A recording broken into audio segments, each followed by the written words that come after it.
kebetulan ada karung anggur tadinya. Dikumpulkan dalam karung anggur itu, semua limbah itu ditambahi tanah dan lain sebagainya, ya toh. Nah, terakhir kebetulan ada, bukan yang mengeluarkan jurus ya. bukan, nggak ada jurusnya, Nggak ada jurusnya ya. untuk mempercepat dekomposisi di dalam karung itu dibutuhkanlah kira-kira ada nggak limbah organik yang masuk ke TPA. Minimal targetnya itu Pak Cipto harapkan dalam kurun waktu 5 tahun ke depan ini karung sakti bisa ada di setiap rumah dan jumlahnya lebih dari 1 juta karung ada di Indonesia.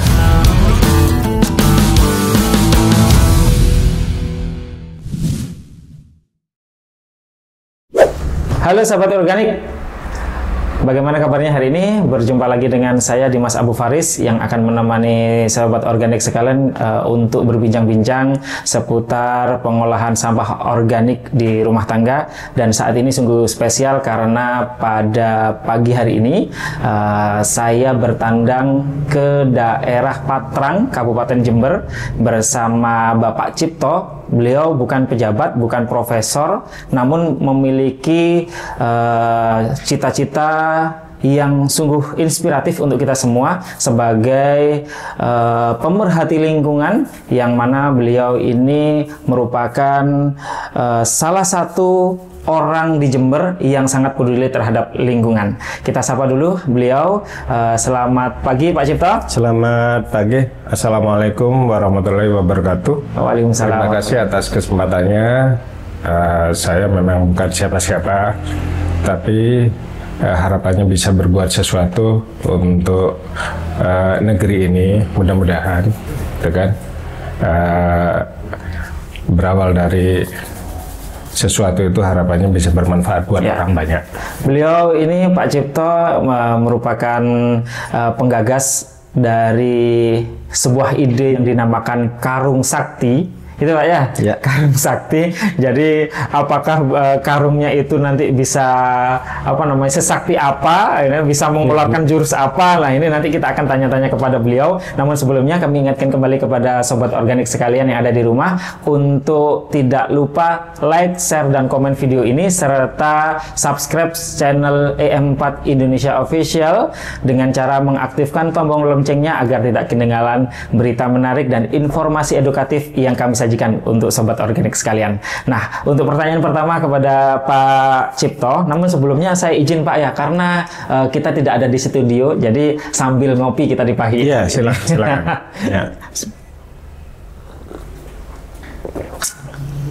Luar biasa sekali. Kalau biasanya kita ada di studio, namun kali ini kita bertandang ke markasnya Karung Sakti yang ada di Kota Jember. Ini Pak Cipto, banyak yang penasaran nih. Mungkin dari beberapa dari kita juga masih belum familiar terhadap apa itu Karung Sakti. Nah, kenapa Pak Bapak menggagas ide untuk pembuatan program Karung Sakti ini?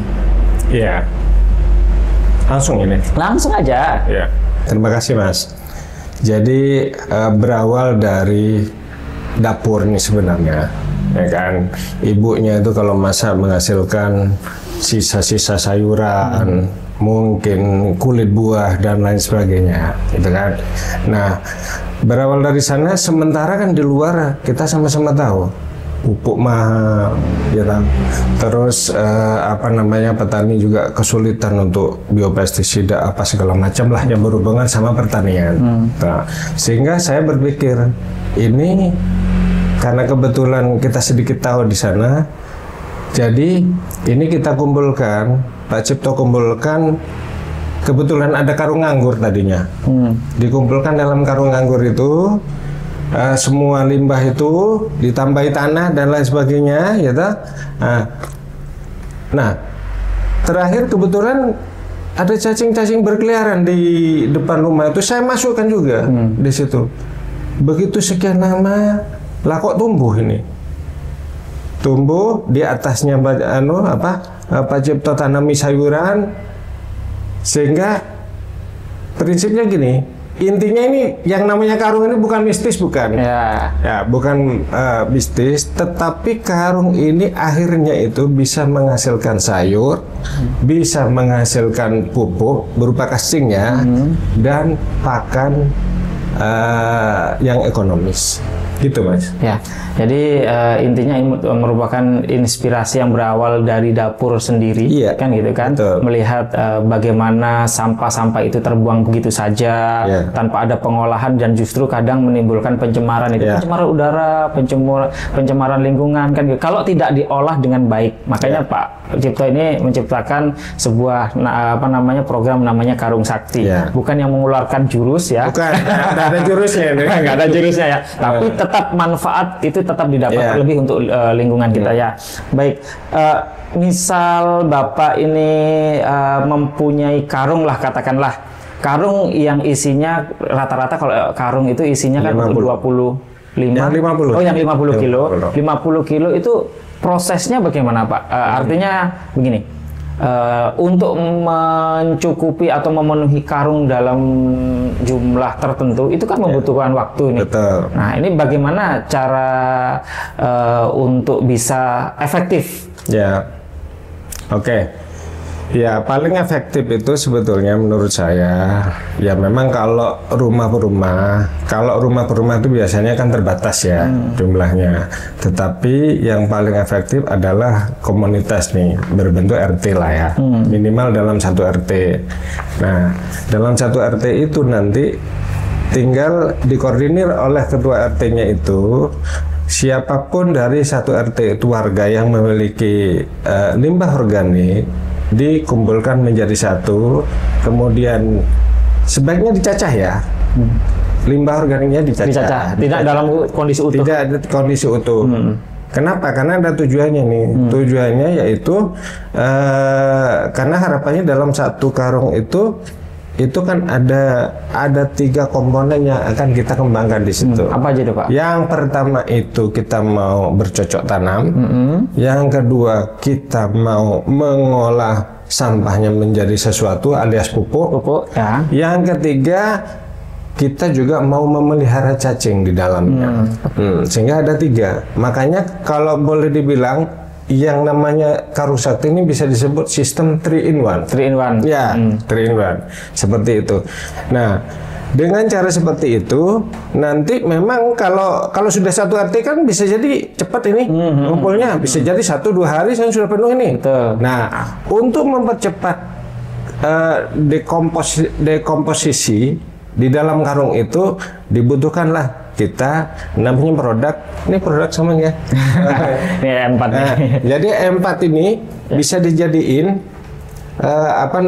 sebagai formula atau karena ini mengandung mikroorganisme kan. Nah, memang si cacing ini kan juga menjadi dekomposer.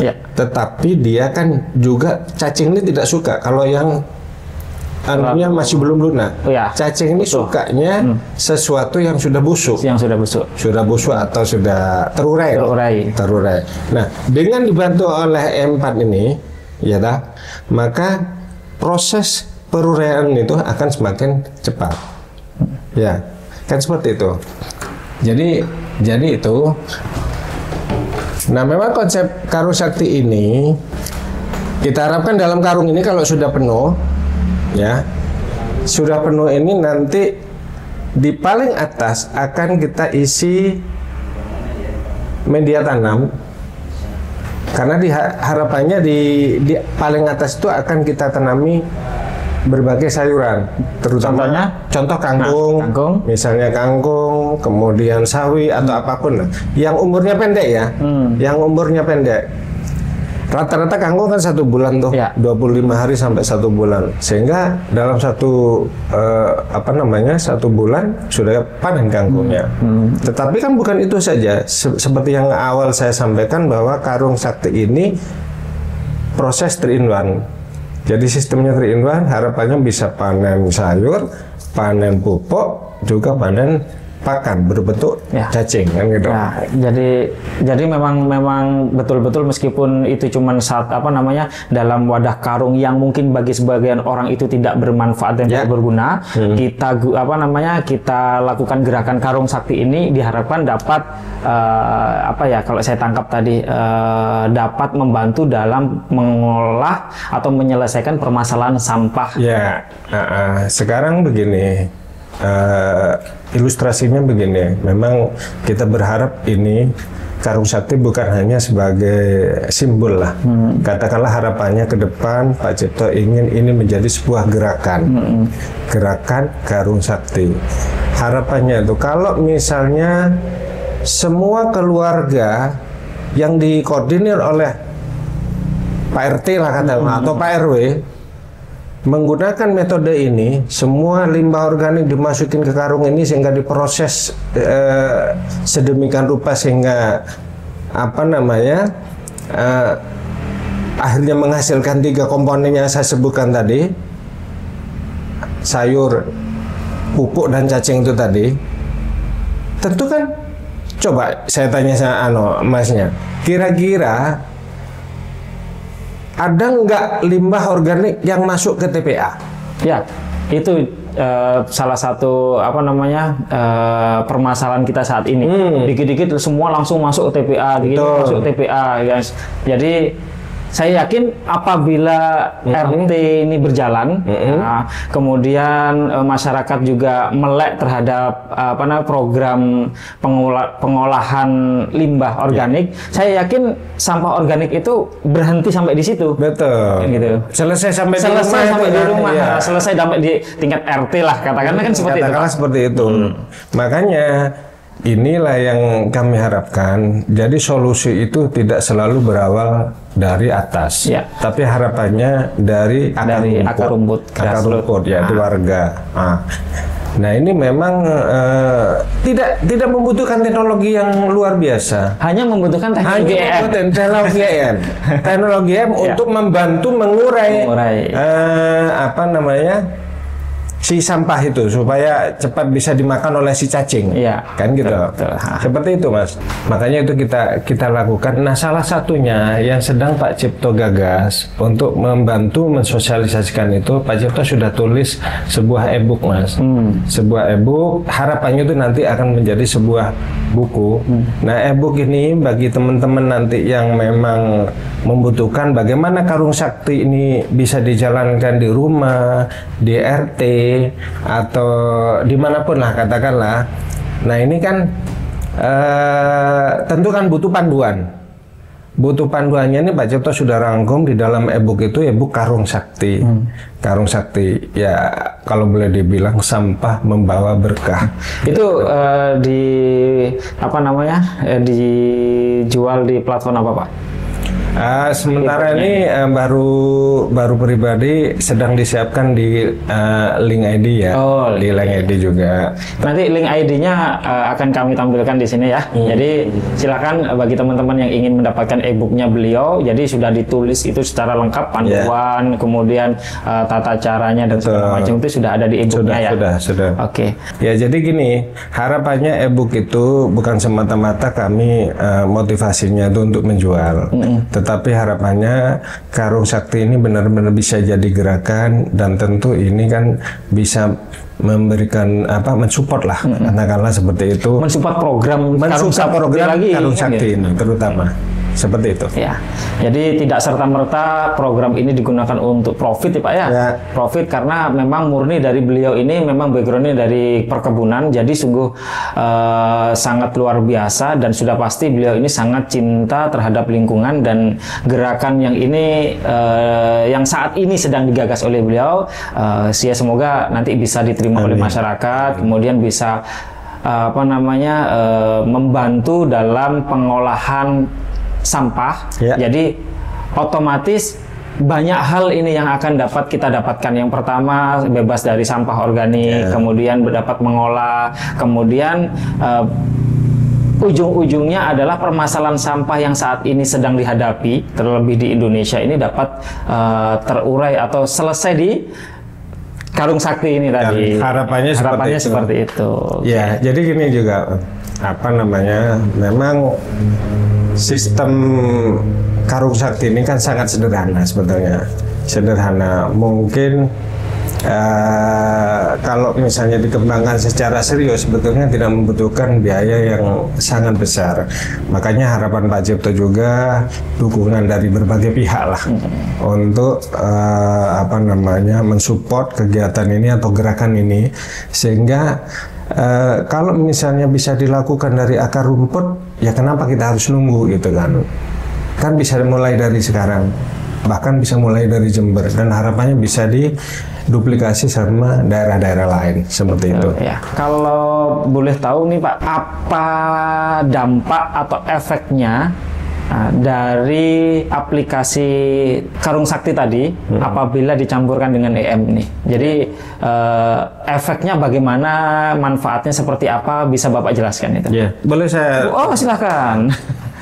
Jadi gini, sahabat organik ya, kenapa Pak Cipto sarankan menggunakan EM4 ini? Karena begini, pada waktu proses dekomposisi di dalam karung itu, dengan menggunakan EM4 ini kan sudah mengandung berbagai mikroorganisme di dalamnya, ya dah. Begitu nanti apa namanya limbah organik yang ada di dalam karung itu sudah berbagai macam mikroorganisme positif yang memang dibutuhkan, bahkan ini dibutuhkan oleh tanaman ya di ininya, sehingga harapannya ke depan itu akan menjadi kascing yang berkualitas tinggi. Jadi kalau misalnya mau disebut kompos, ya komposnya otomatis kompos premium kan gitu kan. Jadi saya sarankan seperti itu. Nah, kalau masalah mereknya nih EM4 udah ada berapa nih, kebetulan ada yang warna biru seperti ini. Ini yang cocok untuk pengolahan limbah rumah tangga, gitu. Ya, Pak Cipto, inspirasinya sudah. Kemudian mimpi apa sih, cita-citanya Pak Cipto ini kok apa namanya terhadap program karung sakti ini? Ya, benar. Oke, jadi begini, kita ini berkutat dari dulu berkutat dengan sampah. Sampah ini yang sudah kita sama-sama tahu tidak pernah selesai tuntas setuntas-tuntasnya. Nah, harapan Pak Cipto dengan adanya karung sakti ini, kalau ini sudah terjadi masif, otomatis kan limbah yang ada di rumah tangga ini kan sudah bisa diselesaikan di tingkat rumah tangga. Tidak perlu ke TPA kalau perlu. Tidak perlu ke TPA. Nah, minimal untuk tahap awal, kalau ini terjadi pada saatnya nanti kurun waktu tertentu, sangat mungkin akan terjadi namanya Jember Zero Waste. Atau akan meningkat lagi, dan kalau ini diduplikasi oleh seluruh komponen mungkin kabupaten lain dan seterusnya di seluruh Indonesia, tidak mustahil ini akan tercapai yang namanya Indonesia Zero Waste. Mudah-mudahan 2030 ini bisa tercapai. Harapannya seperti itu. Minimal targetnya itu Pak Cipto harapkan dalam kurun waktu 5 tahun ke depan ini karung sakti bisa ada di setiap rumah dan jumlahnya lebih dari 1 juta karung ada di Indonesia. Seperti itu, Mas. Luar biasa sekali Pak Cipto, inspirasinya kepada kita semua.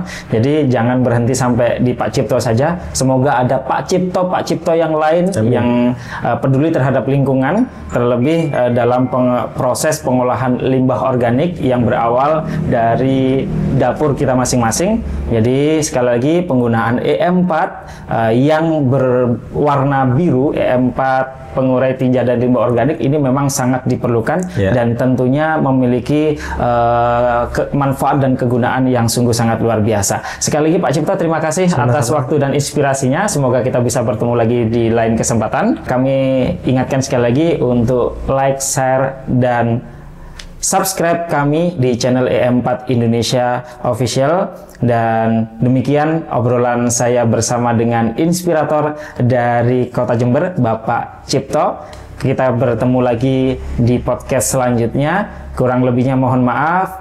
Kita akhiri, salam dan salam organik.